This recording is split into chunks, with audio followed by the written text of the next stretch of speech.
Vamos a seguir en la serie de Hebreos, pero si habéis leído el capítulo 2, que es el texto en el que continuamos en esta semana, el autor de esta carta cita este salmo. Entonces, pues he aprovechado para que le he pedido a Gaby que lo leyera antes, para que tuviéramos ese salmo en nuestras mentes antes de entrar a considerar el texto en el que vamos a estar meditando esta mañana. Estamos en la carta, en la epístola a los Hebreos, de autor desconocido, pero un tema realmente importante, como vemos en el subtítulo, una carta que nos enfatiza la supremacía de Jesús. Jesús es superior a todas las cosas. Y vamos a ir viendo, y si tú vas leyendo la carta de Hebreos, te irás dando cuenta de esa visión tan grande de Jesús que nos presenta el autor de esta carta. Él nos ha ido mostrando a Jesús como la revelación última, final, completa, perfecta de Dios. Dios había hablado en el pasado de muchas formas, de muchas maneras, y ahora al final nos ha hablado en Hijo. Ya en el Antiguo Testamento nos hablaba de Cristo y ahora nos lo ha presentado y nos ha hablado por medio de Él, la revelación superior. Y luego sigue desarrollando, como hemos visto en el primer capítulo, la superioridad de Jesús, en concreto, aquí al principio de la carta, sobre los ángeles. Y vimos hace unas semanas el por qué tienen que enfatizar este hecho el autor de esta carta. Y como vimos en el principio, los judíos tenían en alta estima a los ángeles. Según su tradición, la ley que Moisés recibió en Sinaí les fue dada por mediación de los ángeles. El problema es que muchos tenían en tan alta estima a los ángeles que acabaron adorándolos, cayendo en la superstición, e incluso algunos se podían plantear si Jesús era también un ángel. Entonces el autor de esta carta quiere empezar colocando a cada uno en su lugar.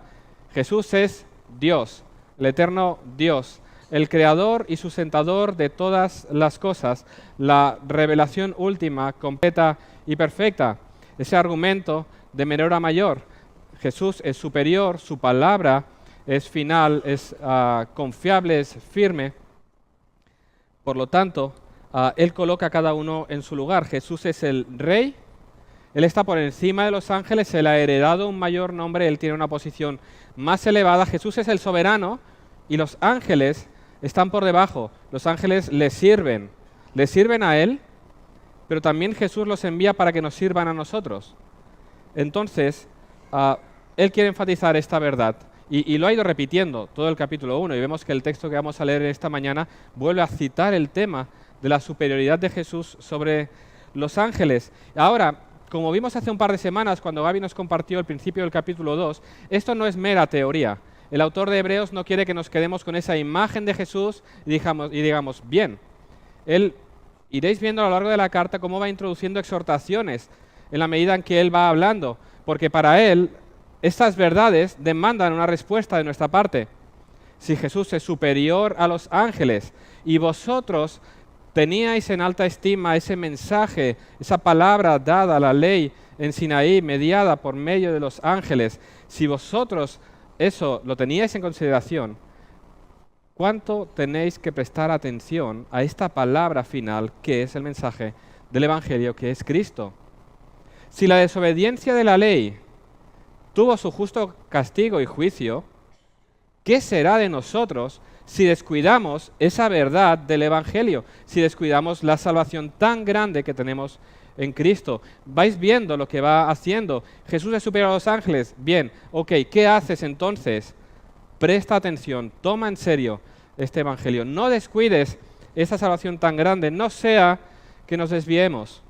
Así que iremos viendo a lo largo de la carta esas exhortaciones, porque la verdad del Evangelio demanda una respuesta de nuestra parte.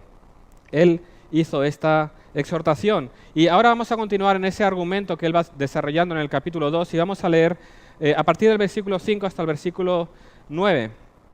Dice así, Hebreos 2, versículos 5 al 9.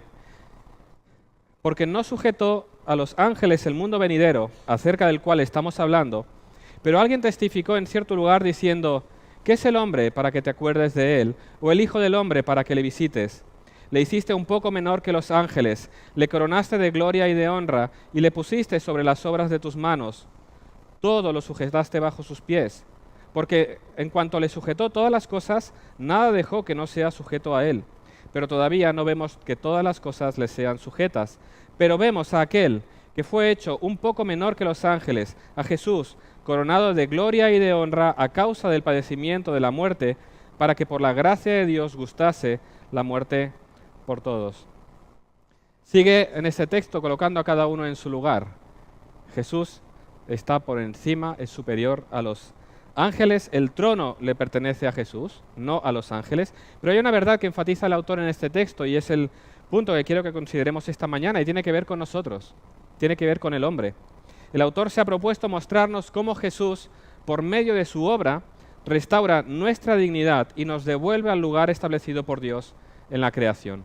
Es un texto sencillo, pero vamos a ir viendo a la luz de este texto 3 cuestiones fundamentales. En primer lugar, esa dignidad del ser humano. Fuimos creados a imagen de Dios para gobernar sobre la creación. Fuimos creados para gobernar. En segundo lugar, hay una realidad, y es que perdimos esa posición por causa del pecado. Y en tercer lugar, vamos a ver cómo Cristo, por medio de su obra, restaura esta realidad, cómo restaura nuestra posición. Es un esquema sencillo y es lo que él va a ir desarrollando para tratar este tema. Fijaros, leemos en el versículo 5 que el Señor no sujetó a los ángeles el mundo venidero acerca del cual estamos hablando. Ok, esa pregunta entonces nos lleva a considerar ¿a quién lo ha sujetado entonces? ¿A quién ha designado Dios para ejercer el señorío del mundo? El autor nos va a responder con la misma escritura y lo hace citando el Salmo 8. Es curioso cómo lo habla, ¿no? ¿Os habéis dado cuenta? Dice, alguien dijo en algún lugar, estás haciendo la cita, tú sabes quién lo dijo y dónde. ¿Por qué habla de esa manera el autor de Hebreos?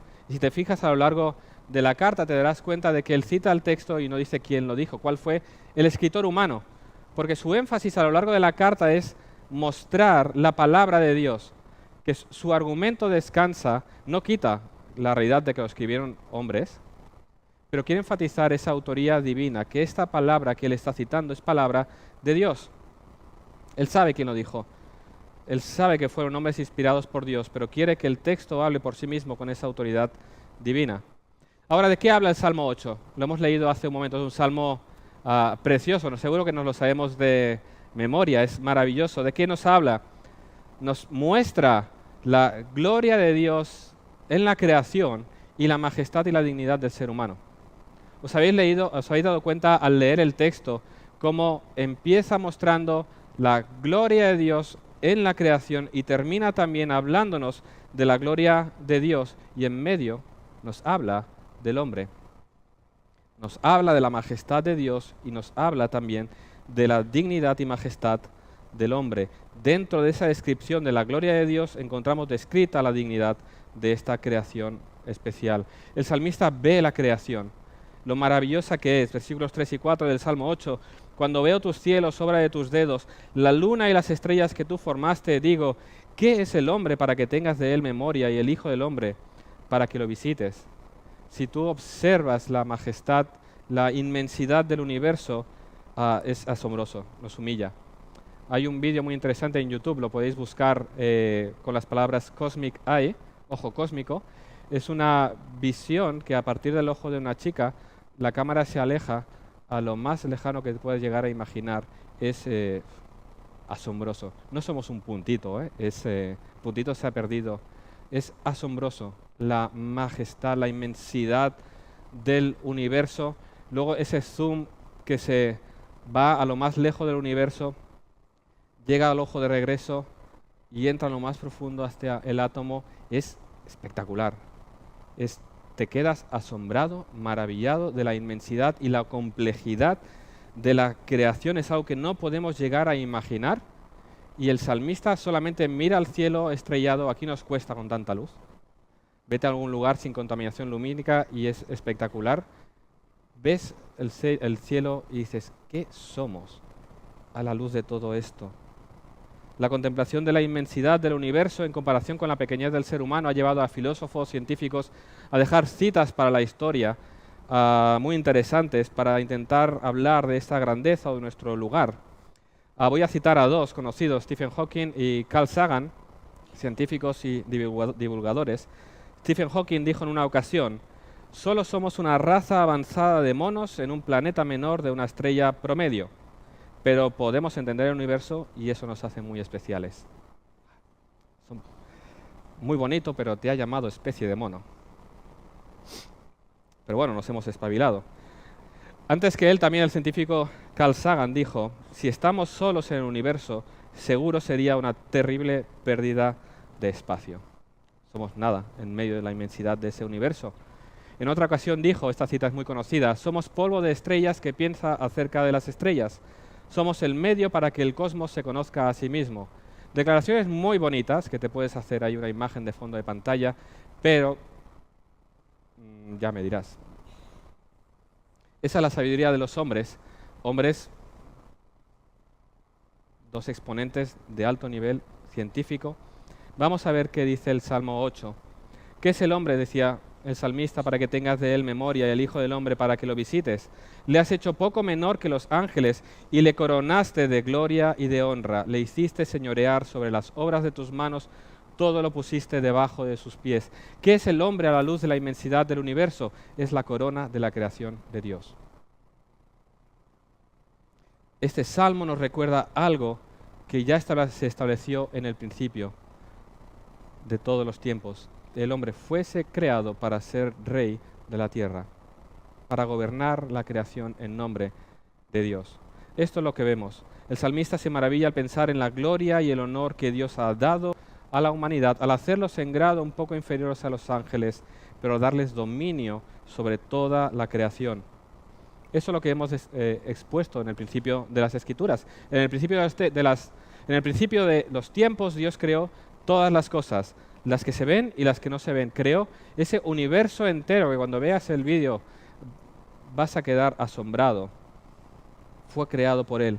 Él puso cada una de esas estrellas, cada uno de esos planetas, cada uno de esas galaxias. Él las colocó en su lugar. Él creó el inmenso y vasto universo. Él puso en marcha el tiempo. Él creó la luz. Él creó la tierra. Él creó las plantas, los animales. Él hizo todas las cosas y al final del relato de la creación vemos cómo creó al hombre, esa creación especial. Vemos el relato de la creación como Dios dice, sea la luz y la luz viene a la existencia. Haya lumbreras, produzca la tierra seres vivientes, pero cuando habla de la creación del hombre, se detiene y dice, hagamos al hombre a nuestra imagen, conforme a nuestra semejanza. Y entonces leemos, formó al hombre del polvo de la tierra, sopló en su nariz aliento de vida y fue el hombre un ser viviente. No somos una especie de monos que se ha espabilado bien. Somos la creación especial de Dios, portadores de su imagen y representantes suyos de una manera que nada en la creación puede hacerlo. Esa es la dignidad del ser humano. Representamos a Dios delante de la creación de una manera única. A nadie más en toda la creación, ni a los ángeles, les ha dado esta realidad. Se le ha otorgado esta dignidad, sino a nosotros, los hombres. Como decía antes, al observar los relatos de la creación, vemos al hombre como la corona de la creación. Esto es lo que dicen las Escrituras acerca de ti y de mí. Recuerda esto cuando te asalten dudas acerca de quién eres.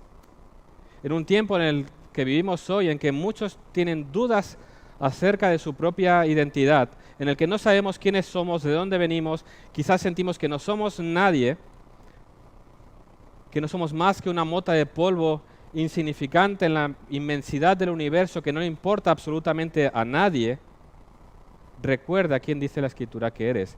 Has sido creado por Dios para ser portador de su imagen. Esa es nuestra dignidad. Es Él quien define nuestra identidad, no nuestros sentimientos. Solo Dios, el Creador, puede definir quién eres tú y quién es cada uno de nosotros. Somos creación divina. Esto es la cura para aquello que llaman la autoestima alta o baja. Cuando tú te crees muy grande, recuerda que no eres más que una criatura, no eres Dios, pero cuando te asalten esas dudas, recuerda, he sido creado por Dios como su creación especial, llevo su imagen y a pesar de mi pequeñez en la inmensidad vasta del universo, Él está por cada uno de nosotros, por cada uno de sus hijos. Hemos sido amados de una manera única. Fíjate de qué manera Dios nos creó. Él creó todas las cosas. Y cuando ya estaba todo listo, entonces toma al hombre y prepara un jardín precioso y lo coloca allí para que viva en comunión con Él y disfrute de todo aquello que Él ha preparado. De esta manera nos amó Dios, su creación especial. Preparó un lugar perfecto, precioso, en el cual íbamos a vivir por toda la eternidad, en un lugar en el que no hay muerte, no hay dolor, no hay sufrimiento, sino gozo y felicidad eternas. Y lo hizo lo más precioso para mostrarnos su belleza y para mostrarnos su amor. Recuerda quién eres. Eres imagen de Dios y nos creó para que disfrutáramos de Él. Recordar esto nos ha de llevar precisamente a vernos. Esto afecta cómo nos vemos los unos a los otros. Aquí no cabe el racismo, aquí no cabe unos más que otros. Todos hemos sido creados a imagen de Dios, todos los seres humanos. Esto afecta a cómo nos tratamos y nos vemos los unos a los otros. Esto afecta en muchas áreas de la vida. Estaba pensando en un montón de áreas en las que podríamos pensar. He pensado solo en dos, pero tú puedes llevar a la conclusión también al considerar estos temas. Una en cuanto al racismo, otra en cuanto al aborto. Asesinar a un bebé no nacido significa quitar la vida a un ser que ha sido creado a imagen y semejanza de Dios.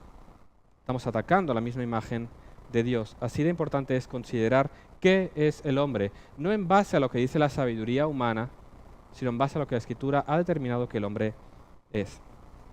Hay más, el relato de Génesis no solo nos recuerda nuestra dignidad, sino que también nos recuerda lo que el autor de Hebreos quiere enfatizar en este texto, que es que fuimos creados para gobernar. Nos creó para disfrutar de la creación, para comer del fruto, para disfrutar de los ríos, de los árboles, de los animales, de todo, pero nos creó para señorear sobre todas las cosas. Si volvemos al relato de Génesis capítulo 1, versículos 27 y 28, leemos que creó Dios al hombre a su imagen, a imagen de Dios los creó, varón y hembra los creó y los bendijo Dios y les dijo, fructificad y multiplicaos, llenad la tierra y sojuzgadla, y señoread en los peces del mar, en las aves de los cielos y en todas las bestias que se mueven sobre la tierra. Dios nos mandó a señorear sobre la creación. Él es el soberano, Él es el que está arriba del trono, es el supremo, pero Él nos ha dado a nosotros esa autoridad para gobernar en su nombre sobre todas las cosas. Hemos leído, al sujetarlo todo a Él no dejó nada que no le sea sujeto. Toda la creación iba a ser señoreada, gobernada por el hombre. Ese es el propósito por el cual nos creó.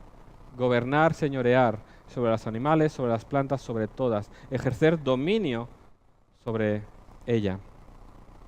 Ese es el propósito por el cual nos creó. Dios creó al hombre para ser rey. Ese es el estado del hombre en su creación original. Gloria y dominio. Gobernar para someter todas las criaturas. Todo puesto sujeto a los pies del hombre. Esa es la realidad. Pero sigue diciendo el autor de esta epístola, y ese es el segundo punto, ahora no vemos aún todas las cosas sujetas a Él.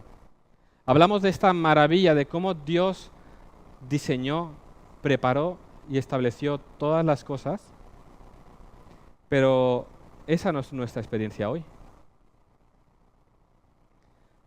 ¿Tú ves o consideras que tenemos dominio sobre la creación? ¿No es más bien lo contrario, que luchamos contra la creación para sobrevivir? ¿No es tu experiencia al estar viviendo en un mundo hostil? Cuando miramos al mundo, ¿no te da la sensación de que hemos perdido el control del mundo? Lo hemos visto recientemente. Una serie de terremotos han traído destrucción y muerte en Turquía y Siria. Graves inundaciones suceden en varios lugares del mundo, corrimientos de tierra que destruyen poblaciones enteras, huracanes que se llevan casas enteras, sequías y plagas que destruyen cosechas completamente, enfermedades que muchos estamos sufriendo, que causadas por agentes microscópicos que nos dejan debilitados, incluso algunos llevan a la muerte, por no hablar de las muertes al ser atacados por diferentes series de animales. nuestra realidad no es la de dominio, sino la de hostilidad. No sometemos a la creación, sino que vivimos sometidos a ella. Nos esforzamos al punto de crear la tecnología y llevar a cabo los avances necesarios para fortalecernos, pero fíjate que todo es para resistir, para reaccionar a todo aquello que pueda haber en este mundo hostil. ¿Qué ha pasado? El hombre y el mundo da toda una serie de argumentos. Muchos quieren atribuir hoy todo al cambio climático, al mal que el hombre ha hecho a la creación por causa de la contaminación. Es cierto que el hombre causa impacto en el mundo en el que vivimos, no lo podemos negar, pero eso no es la causa de todo. La respuesta a todo se encuentra en las Escrituras.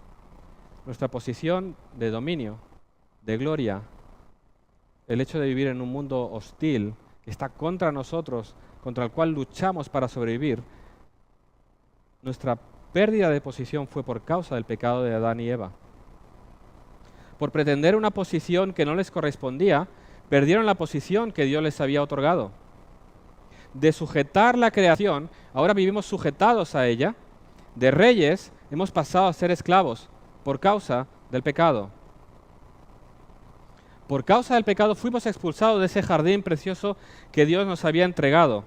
Y dejamos el jardín para caer en un mundo hostil. En el jardín el fruto surgía sin esfuerzo.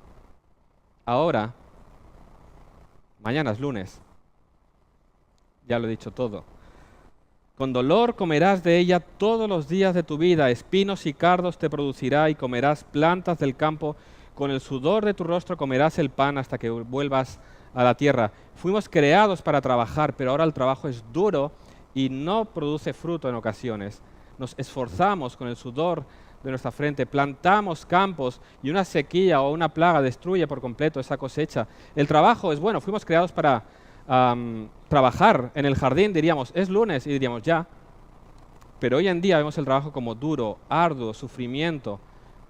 Pero fuimos creados para ello, porque nuestra visión está afectada por causa del pecado, porque el trabajo aquí es con esfuerzo. En el jardín no había dolor, íbamos a extender, a multiplicarnos, las mujeres tendrían hijos que llenarían la tierra sin dolor. ¿Te imaginas qué era eso? ¿Qué podía ser? A la mujer le dijo, después de la caída, multiplicaré en gran manera los dolores en tus preñeces. Con dolor darás a luz los hijos y tu deseo será para tu marido y él se enseñoreará de ti. El hombre iba a llenar la tierra con toda una serie de hijos de imágenes de Dios, portadores de la imagen de Dios que llenarían la tierra. Una descendencia traída sin dolor en un mundo de paz. Ahora no solamente hay dolor en el parto, sino que hay conflicto también entre hombre y mujer. Todo ha quedado afectado. Fijaos a qué punto se perdió esa gloria, ese dominio, que un hijo de Adán y Eva mató a uno de sus hermanos.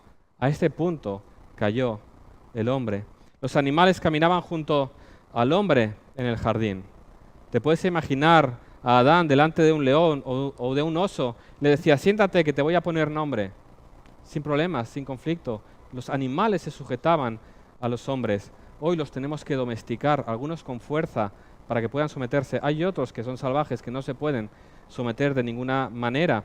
Hay animales a los que mejor no te acerques porque son peligrosos. No solamente no pueden ser domesticados, sino que cuidado de acercarte a ellos. Ese es el mundo que ha producido el pecado. Como decía alguien, perdimos el reino y perdimos la corona por causa del pecado. El hombre y la mujer fueron tentados por Satanás. El hombre pecó y el tentador usurpó la corona. Decía alguien, ahí puedes ver el cambio en la línea de mando. El hombre cayó al fondo y la tierra, bajo el poder del maligno, ahora gobierna al hombre. Decía el príncipe de la tierra, del sistema del mundo, es ahora Satanás.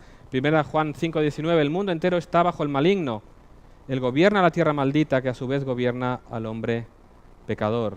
Esa es la realidad en la que tú y yo vivimos, tan distinta a lo que Dios creó en el principio de los tiempos. Y contemplar la situación del mundo entero hoy puede llegar a deprimir a uno.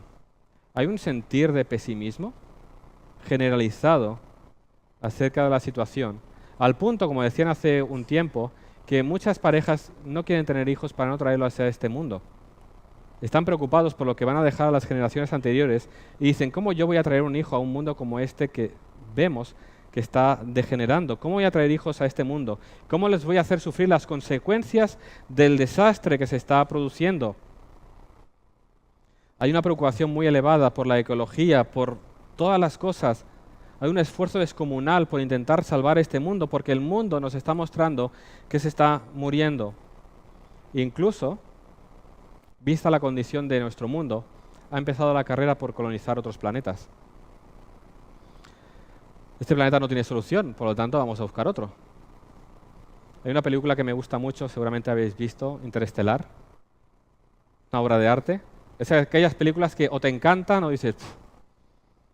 Es una película muy interesante, hay muchas cuestiones que tratar que tienen que ver, puedes ver el Evangelio allí, no predicado, pero puedes ver la realidad del hombre en esa película, muy bien detallada. Pero el argumento de la película, si lo has visto, es sencillo. Este mundo está muriendo, tormentas de polvo causadas por el mal que se ha hecho en este planeta, están destruyendo cosechas, realmente este mundo está muriendo.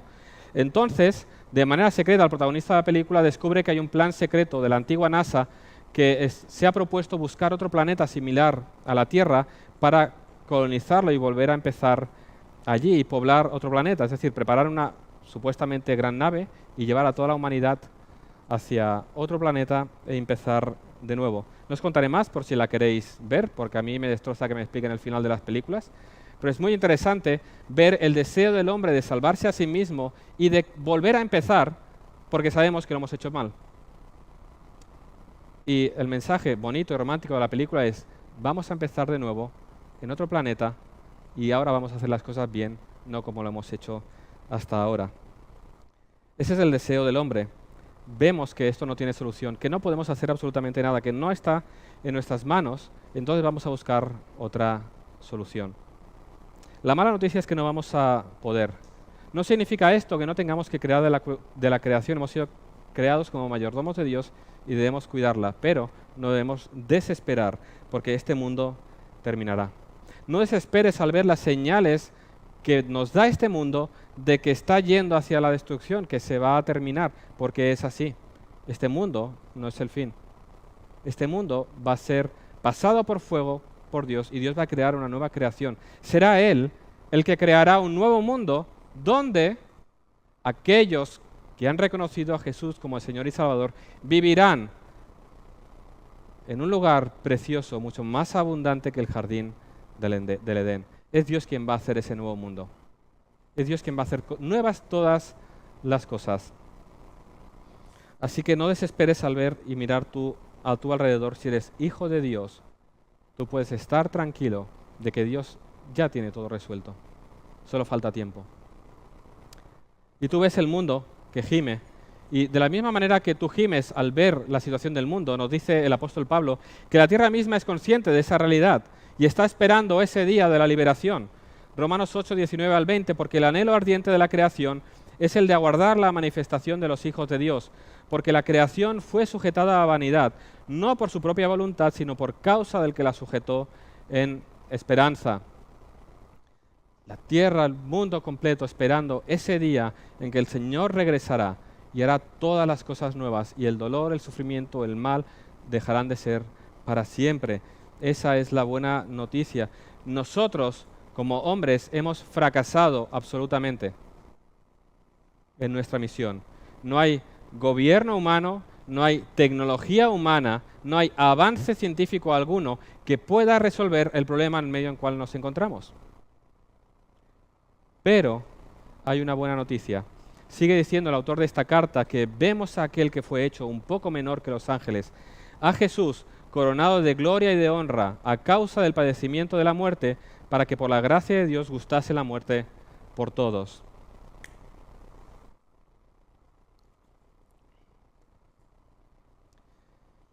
El autor de esta carta nos muestra que la plenitud del cumplimiento de este salmo no se encuentra en el hombre, sino en Jesús.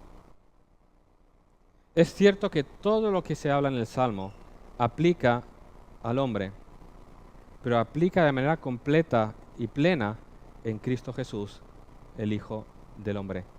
Es de Él de quien habla este Salmo. Jesús es el cumplimiento del Salmo 8. Él es aquel bajo el cual están sujetas todas las cosas. Él es aquel que gobierna sobre toda la creación. Los discípulos pudieron ver un destello de esa realidad. Ellos vieron a los vientos y el mar someterse a la palabra de Jesús. Ellos vieron a las enfermedades salir. Ellos vieron a los demonios temblar y salir corriendo delante de la presencia de aquel que somete todas las cosas bajo sus pies. Esa es la realidad. Ellos vieron ese destello de una realidad, y es que Cristo reina. Y eso es así. Aunque no vemos que todas las cosas le sean sujetas, la realidad es que Jesús está sentado en su trono a la diestra del Padre, reinando y gobernando sobre todo lo creado. Y eso es lo que nos trae consuelo, paz y esperanza a los creyentes. El mundo ni es producto del azar, ni se mueve por azar, por fuerzas impersonales, por motivos ciegos, en un tipo de fatalismo incierto. Hay alguien que está en control. Hay alguien que gobierna. Por lo tanto, hay un orden y hay un propósito para todas las cosas. El creyente no puede caer en el pesimismo ni en el fatalismo que impregna nuestra sociedad. Es posible que las circunstancias alrededor nos puedan hacer dudar de ello. La situación del mundo. Abres las noticias, miras en internet, miras el mundo y la realidad parece que nos dice todo lo contrario.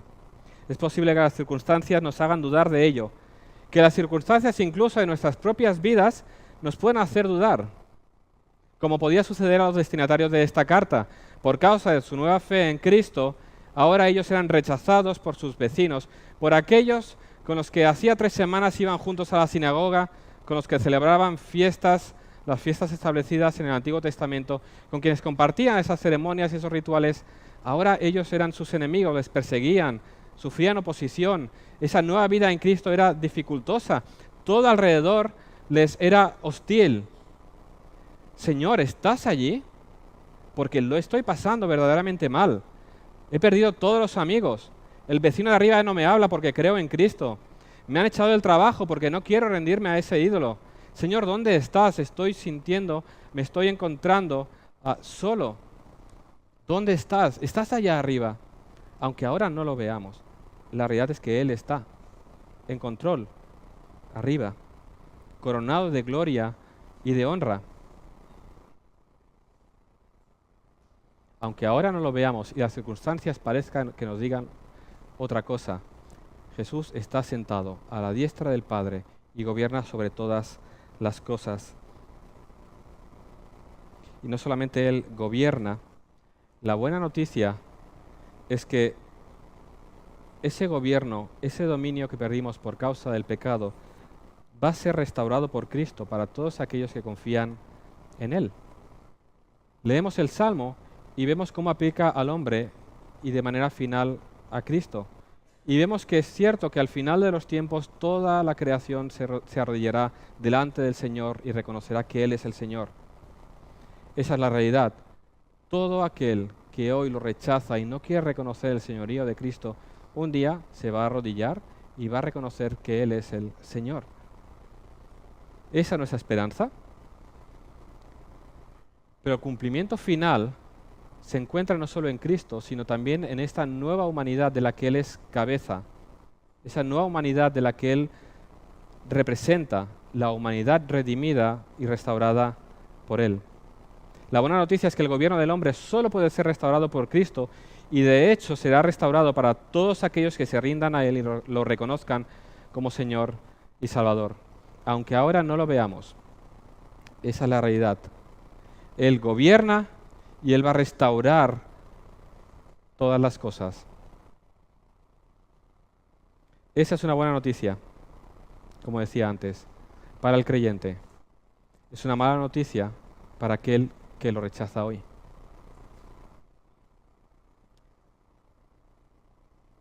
Tú hoy quizás rechazas a Cristo. No consideras que Él sea el Señor. Tú eres el Señor de tu vida, tú eres el capitán de tu vida. Tú no tienes que rendirle cuentas a nadie, tú no tienes que rendirte ni presentar argumentos delante de nadie porque tú gobiernas y mandas en tu vida. Pero la Escritura nos dice que un día este Jesús al cual tú rechazas, que vino en la humildad de un hombre para morir en aquella cruz, Él va a regresar como el Rey que es para juzgar a toda la humanidad y que llegará un día en que tú te presentarás delante de Él.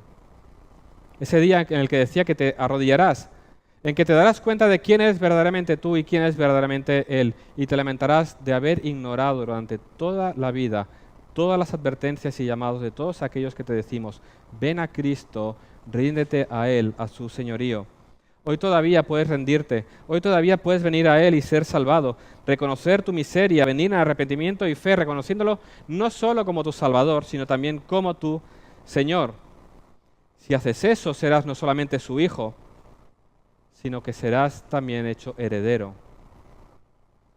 Fíjate que cada vez, cada domingo, anunciamos lo mismo y no nos cansaremos, porque cada día que Dios te da, cada domingo que tú vienes aquí, vuelves a escuchar el mensaje del Evangelio, que te recuerda que eres pecador y que debes venir a los pies de Cristo en arrepentimiento y fe para encontrar salvación. Y domingo tras domingo te hacemos el mismo llamado. Y seguimos haciéndolo, orando para que el Señor traiga convencimiento a tu corazón, para que hoy tomes en cuenta el estado de tu alma. No esperes a mañana, porque tú no sabes qué será mañana.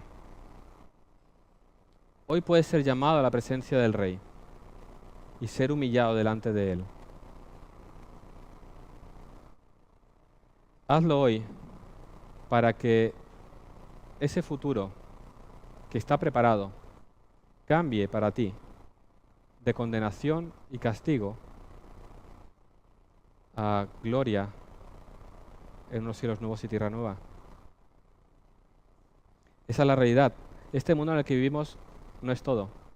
Cuando te mueras, no se termina todo. Cuando te mueras, en el mismo momento en que cierras los ojos y los vuelvas a abrir, verás a Jesús, el Rey, y caerás. Hazlo hoy y no lo dejes para mañana.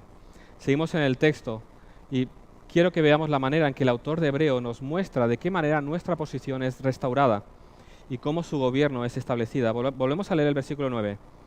Dice, pero vemos a aquel que fue hecho un poco menor que los ángeles, a Jesús, coronado de gloria y de honra, a causa del padecimiento de la muerte, para que por la gracia de Dios gustase la muerte por todos. Jesús logró la redención de su pueblo gustando la muerte.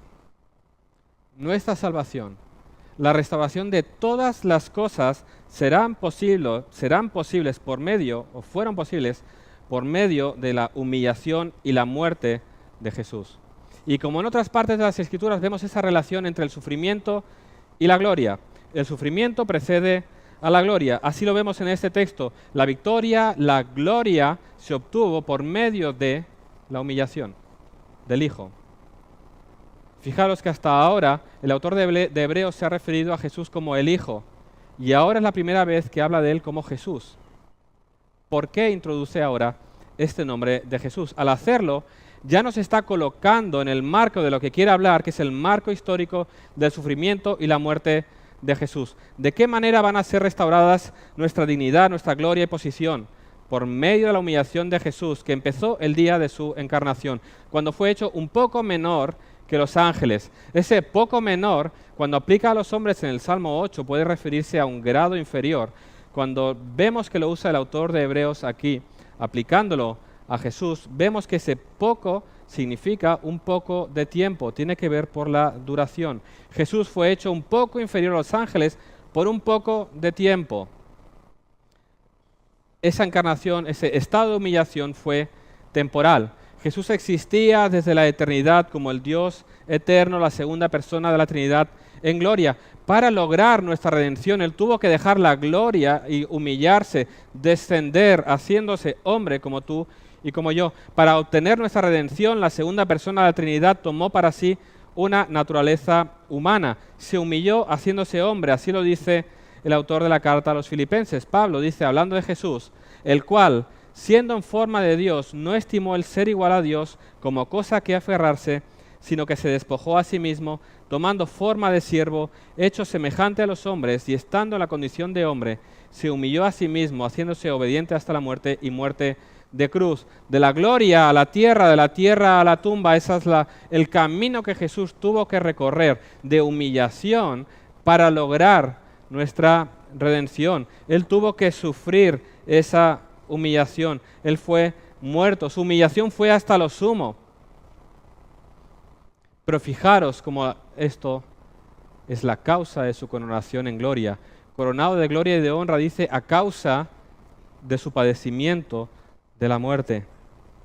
Jesús murió y fue enterrado, pero como sigue el texto de Filipenses diciendo, por lo cual, es decir, por su humillación y su muerte, Dios también le exaltó hasta lo sumo y le dio un nombre que es sobre todo nombre, para que en el nombre de Jesús se doble toda rodilla de los que están en los cielos y en la tierra y debajo de la tierra, y toda lengua confiese que Jesucristo es el Señor, para gloria de Dios Padre. Por causa de esta obra, por causa de su humillación es exaltado. Pero no es solo exaltado o muy exaltado, es exaltado sobremanera, a lo más alto, a lo más sublime, a un lugar de poder, de autoridad, a la diestra del Padre, en un lugar que gobierna por encima de todas las cosas. Allí está Jesús, coronado de gloria y honor. Jesús obtuvo gloria y honor para sí mismo y vida eterna por su pueblo. Y por su gracia, como hemos leído, probó la muerte por todos. Ahora, ¿qué significa esto? No está hablando de salvación universal. No está diciendo que al final de los tiempos todo el mundo va a ser salvo. Es importante leer las palabras en su contexto para darles el sentido adecuado. Este todo se refiere a su pueblo. Si fijáis en el versículo 10, vemos como el autor menciona que muchos hijos son llevados a la gloria. No toda la humanidad. Jesús logró la redención de su pueblo gustando la muerte. Fíjate que no dice muriendo, dice gustando la muerte. Un comentarista lo define de esta manera: las palabras gustar la muerte son una expresión gráfica de la dura y dolorosa realidad de morir, tal como lo experimenta el hombre y que Jesús también sufrió.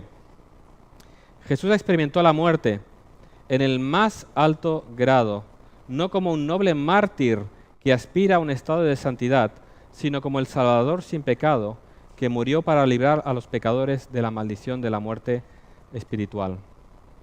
No solamente se humilló haciéndose hombre, sino que se entregó en aquella cruz en una muerte horrible, sufriendo no solamente un dolor físico, sino el dolor de cargar con nuestro pecado y recibir toda la ira divina. Él se entregó como el sacrificio expiatorio, propiciatorio por nuestros pecados. Él pagó la deuda, la justicia de Dios satisfecha. Y la buena noticia del Evangelio es que los beneficios de aquella obra nos son imputados a nosotros ahora.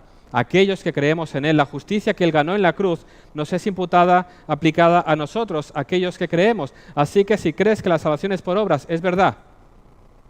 La salvación es por obras, pero no por las nuestras. Es por la obra de Cristo en la cruz, pagando por nuestro pecado. Y aquellos que creemos en Él, depositamos nuestra fe en Él, somos justificados en Él. Él obtiene la justicia imputada a nosotros, de la misma manera que mi pecado le ha sido imputado a Él. Él gustó la muerte, Él sufrió ese dolor para que yo ya no lo sufra. Él sufrió la ira para que yo ya no la sufra. Él sufrió el castigo para que yo ya no lo sufra. Él sufrió en mi lugar para que disfrute yo del fruto de su obra. ¿Tú te has dado cuenta de lo que eso es? Tú tenías que estar en esa cruz, tú y yo teníamos que estar clavados en aquella cruz. Pero Él ocupó ese lugar voluntariamente. Voluntariamente. Dejó su gloria. Experimentó debilidad. Experimentó sufrimiento, burla, tortura y muerte. Y más que eso, como decía antes, sufrió la ira de Dios para que tú tengas una gloria futura que disfrutar. Ese es el amor de Dios. Esa es la gracia de Dios. Ni lo buscábamos ni lo queríamos y Él nos amó y nos dio esta salvación por gracia. Cristo ocupó nuestro lugar, el lugar de sus enemigos. Ahora piensa de qué manera esta verdad tenía que afectar a su audiencia original. Ellos estaban dudando si regresar al antiguo sistema de ceremonias y rituales por causa de su inmadurez. Ellos sufrían oposición, rechazo de sus vecinos, pero es que ellos no habían entendido verdaderamente, completamente el Evangelio. Eran creyentes, pero aún debían crecer. Por eso el autor de esta carta les tiene que escribir. Y el autor de Hebreos les dice, a ver, ¿de verdad queréis volver a esas ceremonias y rituales, sacrificando animales año tras año, que no expían por completo el pecado, sacrificios que se repiten, cuando Cristo ya pagó una vez por todas la deuda? Pero tú no lo entiendes. No hay nada que tengamos que hacer, ya lo ha hecho todo Cristo. ¿Cómo volver a aquello que solo son sombras? No son necesarios rituales, ceremonias para tener relación con Dios. El Hijo nos ha abierto el acceso al Padre. Ya no está escondido detrás de una cortina. Tenemos acceso al Padre gracias a la obra de Cristo por el Espíritu. ¿Cómo vamos a volver a lo que éramos antes cuando te das cuenta de lo que Cristo ha hecho por ti y por mí? Pueden venir dudas a nuestras vidas, es cierto. ¿Y qué debemos hacer en ese momento? Recordar el Evangelio. Fíjate que constantemente el autor de Hebreos está diciendo a su audiencia, mira a Cristo, mira a Cristo, piensa, medita, ¿qué significa la cruz? Has sido perdonado, ya. No hay deuda que pagar. Tienes acceso al Padre. El Hijo, que es el heredero, nos ha dado su fruto, esos beneficios. Ahora tú y yo somos coherederos de Cristo. El Hijo está preparando un lugar precioso para ti y para mí.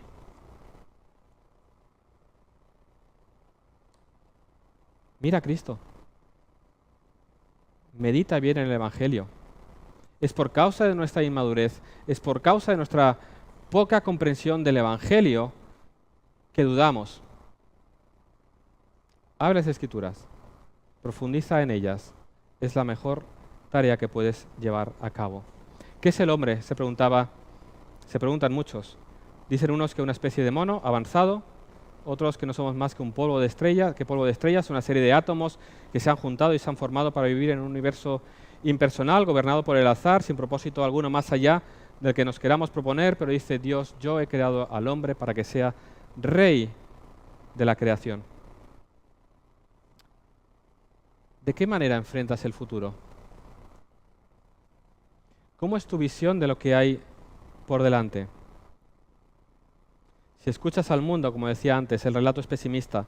Nos espera un futuro negro, desesperanzador, cortes de luz, cortes de agua, sufrimiento, todo es más caro y enfermedades. Y miras para adelante y dices, qué mal lo que viene por delante. Pero nosotros tenemos la luz del Evangelio. El mundo vive en oscuridad y no puede ver. Pero nosotros tenemos la luz del Evangelio. Nuestro futuro, dice el Señor, es glorioso. Aunque ahora por un poco de tiempo tengamos que sufrir. Hemos visto esta relación entre el sufrimiento y la gloria. Cristo sufrió, fue exaltado y coronado en gloria. Nuestro sentir debería ser el de Pablo cuando le escribe a los Corintios. Por tanto, no desmayamos. Aunque nuestro hombre exterior se va desgastando, el interior, no obstante, se renueva de día en día, porque esta leve tribulación momentánea, siempre me ha gustado como lo dice, porque cuando tú estás pasando una prueba grande y larga, dices, a ver, de leve tribulación momentánea, pero es un lenguaje en la perspectiva de la eternidad, porque dice, esta leve tribulación momentánea produce en nosotros un cada vez más excelente y eterno peso de gloria, no mirando nosotros las cosas que se ven, sino las que no se ven, pues las cosas que se ven son temporales, pero las que no se ven son eternas. Examina al mundo y mira al mundo a la luz de la eternidad. Examina tus circunstancias en la perspectiva de la eternidad. Y entonces, como Pablo, podrás decir, esta leve tribulación momentánea. Ellos serán perseguidos, serán asesinados por causa de la fe. Ellos están pasando realmente por momentos difíciles, pero Pablo está diciendo, mira, pon las cosas en perspectiva. somos llamados a vivir a la luz de la verdad del Evangelio. El autor de esta carta quiere que meditar en esas verdades nos lleve a vivir de una manera diferente. Esas verdades demandan una respuesta adecuada por nuestra parte. Hemos sido hechos coherederos de Cristo con preciosas promesas eternas. Vamos a experimentar esta gloria y reino del que habla el Salmo 8 por causa de nuestra nueva vida en Cristo. Todo lo que le fue dado a Adán, que perdió por causa de su pecado, será restaurado para todos aquellos que tenemos una relación salvadora con el segundo Adán, que es Jesús. Nuestra esperanza está en que un día reinaremos con Cristo. Así lo vimos cuando consideramos el libro Apocalipsis hace poco. Cuán precioso es el final de la historia. Apocalipsis 5. Vemos a los 24 ancianos que representan a todo el pueblo de Dios de todos los tiempos cantando un himno al Cordero diciendo: Tú fuiste inmolado y con tu sangre nos has redimido para Dios, de todo linaje y lengua y pueblo y nación, y nos has hecho para nuestro Dios reyes y sacerdotes y reinaremos sobre la tierra. Y al final de todo, cuando se nos habla de la consumación, de la plena manifestación de este mundo venidero, leemos que no habrá allí más noche y no tienen necesidad de luz de lámpara ni de luz del sol, porque Dios el Señor los iluminará y reinarán por los siglos de los siglos. Todavía no vemos que las cosas le sean sujetas al hombre. Todavía no ha llegado el cumplimiento final de las promesas de Dios. Todavía no hemos recibido la herencia en esos cielos nuevos y tierra nueva, pero vivimos en fe mientras esperamos el regreso glorioso del Señor Jesús conforme a su promesa para la consumación de todas estas cosas. Ese es el futuro que nos espera. ¿De qué manera enfrentamos nuestra vida? ¿De qué manera enfrentas el futuro por venir?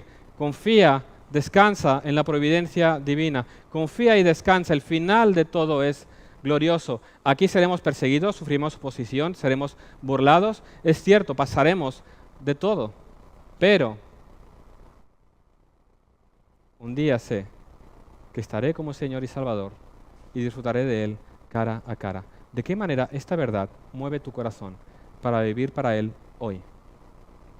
¿De qué manera esta verdad trae consuelo, confianza y esperanza a tu corazón hoy? ¿De qué manera la ansiedad, la desesperación, la depresión son quitadas de en medio cuando recuerdas que hay alguien que domina sobre todas las cosas? Cuando recuerdas que la historia está en control del Dios Todopoderoso. Estas verdades dan consuelo, traen ánimo y traen esperanza a aquellos que meditan en esas verdades. Que esto sea así.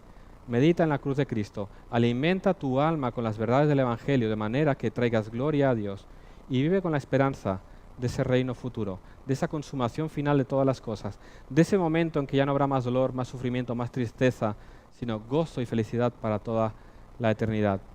Si tú has entendido esto, ¿cómo no vamos a entregar toda nuestra vida en servicio a Él?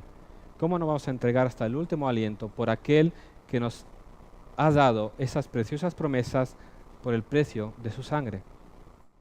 Así que vamos a orar y vamos a pedir al Señor que grabe esas verdades en nuestros corazones para que nuestras palabras y acciones realmente traigan gloria a su nombre. Señor, te damos gracias porque tú eres un Dios grande, majestuoso, el Dios que ha creado todas las cosas y es el Dios que nos ha amado al punto de entregar a su Hijo en aquella cruz. Señor, ayúdanos a vivir a la luz de estas realidades, al ser conscientes de aquello que nos espera en la eternidad, para vivir aquí con los ojos puestos no en lo que este mundo pueda proveer para nosotros, sino en lo que tú estás preparando para nosotros en la eternidad. Ayúdanos a vivir para tu gloria. Ayúdanos a alabarte como tú mereces ser alabado, como el Dios eterno, todopoderoso, el Dios que es justo, pero el Dios que también ha mostrado su gracia para con seres como nosotros. Señor, gracias porque vemos que al final de los tiempos todas las cosas serán restauradas y no podremos más que maravillarnos al ver cuán grande es tu poder, cuán grande es tu amor, cuán grande es tu justicia, cuán grandes son las maravillas que tú has preparado para nosotros. Gracias, Señor.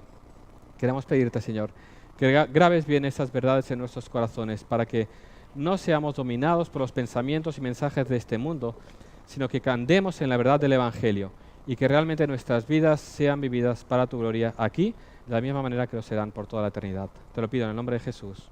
Amén.